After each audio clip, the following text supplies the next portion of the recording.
Jaggampeta YCP ticket తనకే వస్తుందన్నారు మాజీ MP తోట నరసింహం. సర్వేల ఆధారంగా టికెట్ల కేటాయింపులు ఉంటాయని చెప్పారు. స్థానిక ప్రజాప్రతినిధులు ఏ ఉద్దేశంతో రాజీనామా చేశారో తెలియదన్నారు తోట నరసింహం. పార్టీ ఆదేశిస్తే జ్యోతుల చంటిబాబుతో కలిసి పనిచేస్తానని చెప్పారు. రాజకీయాలు ఎలా చేయాలో తనకు తెలుసంటున్న తోట నరసింహంతో మా ప్రతినిధి Sai Sudheer face to face. Jaggampeta రాజకీయాలు ఆసక్తికరంగా మారాయి. వైసీపీ సిట్టింగ్ ఎమ్మెల్యేగా ఉన్న జ్యోతుల చంటిబాబుకు పార్టీ టికెట్ నిరాకరించింది. దాంతో ఆయన వర్గం స్థానిక ప్రజాప్రతినిధులు పార్టీకి రాజీనామా చేశారు. ఇదే అంశంపై మనతో మాట్లాడడానికి, మొత్తం నియోజకవర్గంలో జరుగుతున్న పరిణామాల గురించి మాట్లాడడానికి జగ్గంపేటకు చెందిన తోట నరసింహం ఉన్నారు. ఆయనతో మాట్లాడదాం. సార్, ఏంటి జగ్గంపేటలో రాజకీయ పరిణామాలు చూస్తున్నారు? సిట్టింగ్ ఎమ్మెల్యేగా ఉన్న జ్యోతుల చంటిబాబు వర్గం పార్టీకి రిజైన్ చేసింది. ఎట్లా చూస్తారు దీన్ని ఏ విధంగా కన్విన్స్ చేసే ప్రయత్నం చేస్తున్నారు వారిని?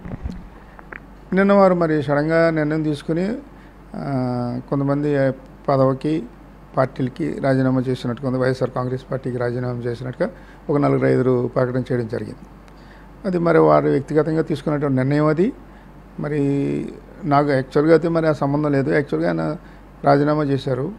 ఎందుకన్నది మరి వారు నిర్ణయాలు కూడా ప్రకటించారు. ఎందువల్ల చేయవలసి వచ్చింది రాజీనామా అన్నది కూడా కేవలం మాకు మేము చేసిన పనులకి బిల్లులు రావటం లేదు, డబ్బులు రావటం లేదు అనేటువంటి ఉద్దేశంతో మరి ఈ పార్టీలోంచి మేము రాజీనామా చేయడం జరుగుతుందనేటువంటి ప్రకటన చేశారు. మరో కారణం కూడా చెప్పారు. బిల్లులతో పాటు సిట్టింగ్ ఎమ్మెల్యేగా ఉన్న జ్యోతుల చంటిబాబుకు టికెట్ నిరాకరించారు, తోట నరసింహం గారికి ఇస్తున్నారు కాబట్టి మేము పార్టీకి దూరంగా ఉంటున్నామని చెప్తున్నారు. అంటే ఎమ్మెల్యేకి టికెట్ నిరాకరించడం అన్నది ఇప్పుడు నేను చేసినటువంటి కార్యక్రమం కాదు. పార్టీ హైకమాండ్ నిర్ణయం తీసుకుంది. ఎక్కడైనా ఏ పార్టీలోనే సరే పార్టీ అన్నది ఉంటుంది, హైకమాండ్ ఉంటుంది, అధిష్టానం అన్నది ఉంటుంది.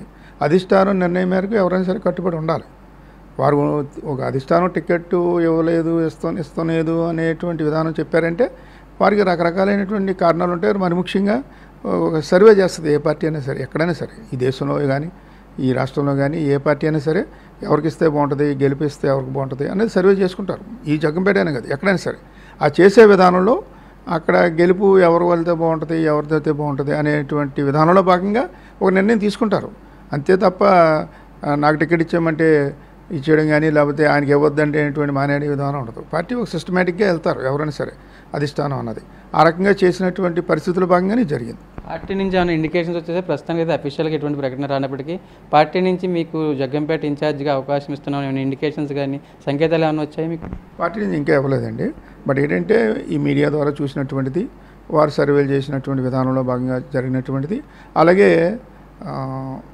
ఈ ఎమ్మెల్యే గారిని కూడా పార్టీ పిలిచినట్టుగా మనం చూసాం. కొన్ని రోజుల క్రితం పిలిచి మాట్లాడినట్టు చెప్పినట్టు ఆయన కూడా చాలా చోట్ల మీడియాలో కానీ బయట కానీ కార్యకర్తలతో కానీ ఇక్కడికి వచ్చిన తర్వాత చెప్పడం జరిగింది. టికెట్ తోట నరసింహ గారికి ఇస్తారని చెప్పారు అని, అది ఇదని ఆయనే చెప్పారు డైరెక్ట్గా చాలా చోట్ల. వాళ్ళు నాకు నాయకులతో చెప్పారు, మీడియాలో కూడా చెప్పుకుంటూ వచ్చారు. అంతే తప్ప నాకు ఇంకా అధికారికంగా ఎక్కడ కూడా చెప్పలేని పరిస్థితి. తప్పనిసరిగా ఈరోజు రేపు పార్టీ అధిష్టానం నిర్ణయం ప్రకటిస్తారన్నది ఉంది. అంటే గత 5 ఏళ్లుగా తోట నరసింహం వర్గం జగ్గంపేటలో ఒకటో చెప్తుంది, ఎమ్మెల్యే కలుపుకుని పోవడం లేదు, తోట నరసింహం వర్గాన్ని దూరం పెడుతున్నారు పదవులు ఇచ్చే క్రమంలో కూడా. ఇప్పుడు తోట నరసింహం ఒకవేళ అవకాశం వస్తే ఎమ్మెల్యేని కలుపుకుని, ఇప్పుడు ప్రస్తుతం ఉన్న ఎమ్మెల్యేని కలుపుకుని పోయి చేసి రాజకీయాలు చేసే అవకాశం ఉందంటారు? డెఫినెట్గా ఎవరలా చేసినా నేను మాత్రం కలుపుకునే వెళ్తాను.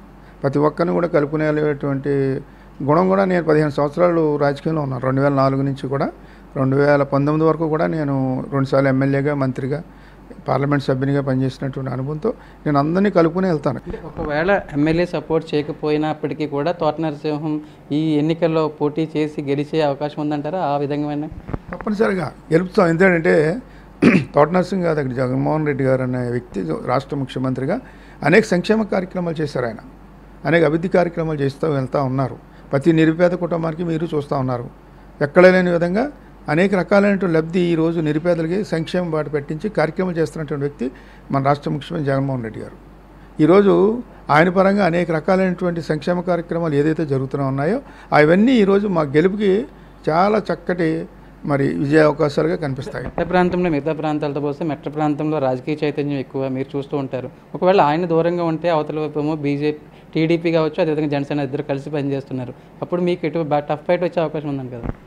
అంటే నేను జనరల్గా ఎలక్షన్లో చాలా ఎలక్షన్లో నిలబడ్డాను, బలంగా నిలబడ్డాను. చాలా ఎలక్షన్ కూడా చేశాను నేను ఈ రాష్ట్రంలో కానీ, స్టేట్ మన జిల్లాలో కానీ చాలా ఎన్నికలు చేసినటువంటి అనుభవం కూడా నాకు ఉంది. నేను ఎక్కడ చేసినా సరే గెలుపొందడం జరిగింది. మొన్న లాస్ట్ టైం పెద్దాపురం తప్ప అన్నీ